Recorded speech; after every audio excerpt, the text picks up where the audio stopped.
The next aspect of setting up the competition is the configuration form. Again, like with the basics tab, a lot of this won't be relevant for the virtual racing, so I'll just show you the bits that are.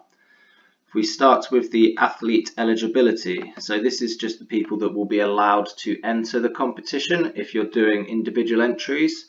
We want to choose options 1, 2 or 6 really, so current federation license. If they don't have one, they won't be allowed to enter. This second one's more of a warning, and this is just anybody's allowed whether they're licensed or not. Next is what kind of people can be allowed. So these are the options that they'll be able to choose in the team selection phase of the entry journey. So unattached, club or organisation, ad hoc teams which you would create, and then national teams. I'm just going to leave this as unattached and clubs. Because we've selected club/organisation, we need to choose what types of organisations will be looked up in the database. So I'll just go with club. But as you can see, you can also choose universities and schools and that sort of thing. Age group date, you'll want to leave that. It automatically sets it to the date of your competition. The category I'm going to change to road on the basis that a lot of people will be doing that on the road. This is important because it is how the age groups will be calculated. So on that note, we'll want to auto calculate the age groups. I want my vets to be classed as V35, V50, V60 for example, as opposed to all just being senior. If you have scoring tables set up on the system, this comes into play. So it is whether you want your vets to be able to compete out of category.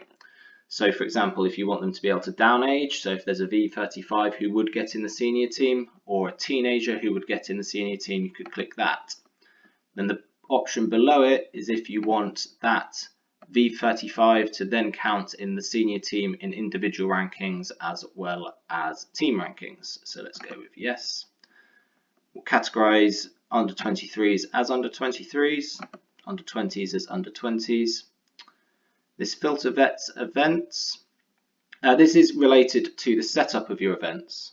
So if you set up an event with the age groups of all, then this won't really matter. But for example, if you just put an event as applicable for seniors and this is ticked, then veterans won't be allowed to enter it. If you would need to manually assign all of those age categories. So I'll just leave that unticked so veterans can enter any senior events. And finally, if we scroll right down to the bottom, this is where we set what time of day the individuals can submit their results. Again, important if they're submitting them individually rather than just sending them to you, the race director. But this start time will relate to day 1 of the competition, so the 16th of April. Let's say they can start submitting them from 9. And the end time will relate to the last day of the competition, so the 23rd. Let's say they have until midday. And then if for any reason you want to pause or hide that submit screen, you can do so by clicking pause submission.